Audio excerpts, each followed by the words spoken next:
Jared Scott Fredrickson was just 9 years old, a third grader, when he passed away after a courageous 3-year battle with leukemia. He is this year's Spirit of Hope recipient. If Jared was here today, I think he would say, don't give up. Keep going. We're going to find a cure for this disease. So continue to live your life and don't stop living, don't give up. I think he would be an encouragement, and I think he is. I think he is an angel right now helping those folks that are dealing with it right now. I really do think that he is with us. He's encouraging. For those, dealing with cancer, he would say, don't give up. As Jared grew weaker, with just weeks, maybe days to live, a neighbor friend who knew he was a huge Packers fan worked some magic, resulting in Jared getting a call from Brett and Deanna Favre. So the phone rang. Yep, and it was Deanna Favre, and we chatted a little bit, and she asked to speak with Jared, and Jared talked with Deanna, and then she asked him, do you want to speak with my husband?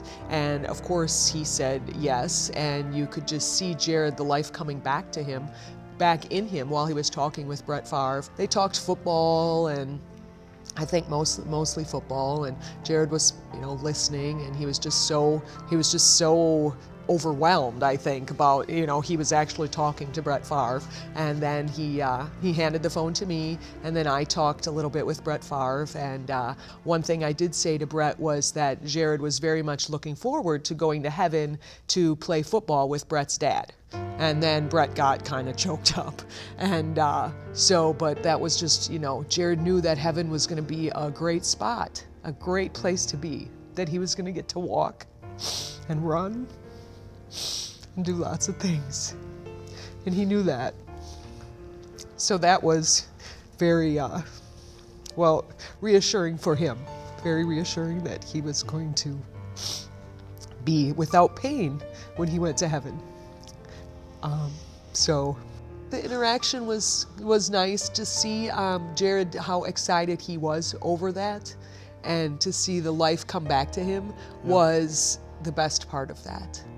That he was so excited that, his idol took the time to call him before a football game, and he got to chat with Brett Favre. That was the best part about that. Yep. And he went to bed happy that day. Yeah. And then he didn't wake up. Yeah, I don't know how much Brett realizes, what something like that does for kids. I'm sure those guys, even the guys, professional athletes today, their schedules are unbelievably crazy. So, if anything, I'd love to shake the guy's hand and say thank you, just for that. Just thanks.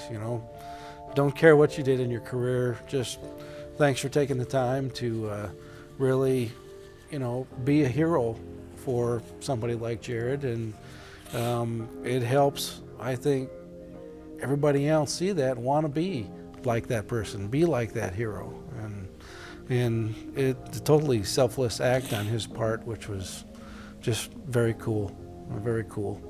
I remember joking about it after the call, it ended and everything, and we were talking about it. I'm like, I'm the biggest football fan around, yeah. And I didn't even get to talk to him.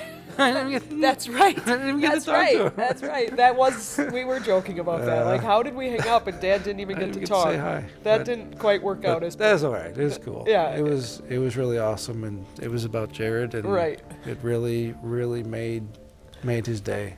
Yeah. Jared was also pretty amazing from the standpoint that I think he brought our church closer together. He brought our school community closer together.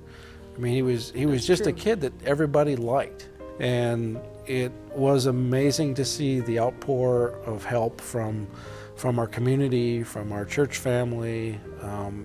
Everybody just wanted to do whatever they could do to help, right. And Jared just kind of brought that out of people, and that was really cool.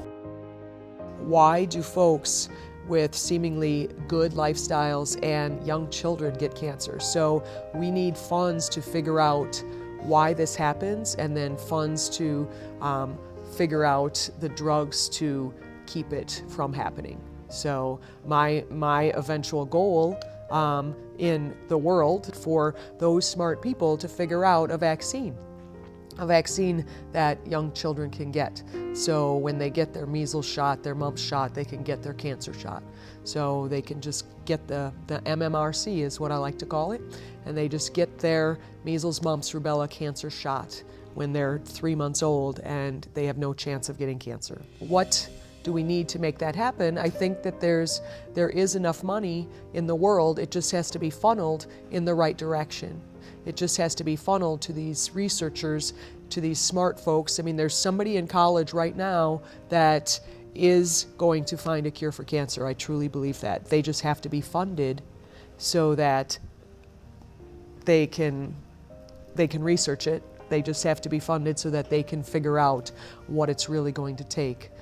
Because I believe that there are the resources out there. We just have to get them in the right spot. Hopefully the fact that he was here can give others hope on how to live their life, can give us hope that we can find a cure so that people don't have to go through this. That's my hope, that we can find a cure for cancer, that cancer can become a chronic disease, that there is hope when you are diagnosed with cancer, that it is not going to be something you die from. That is my hope.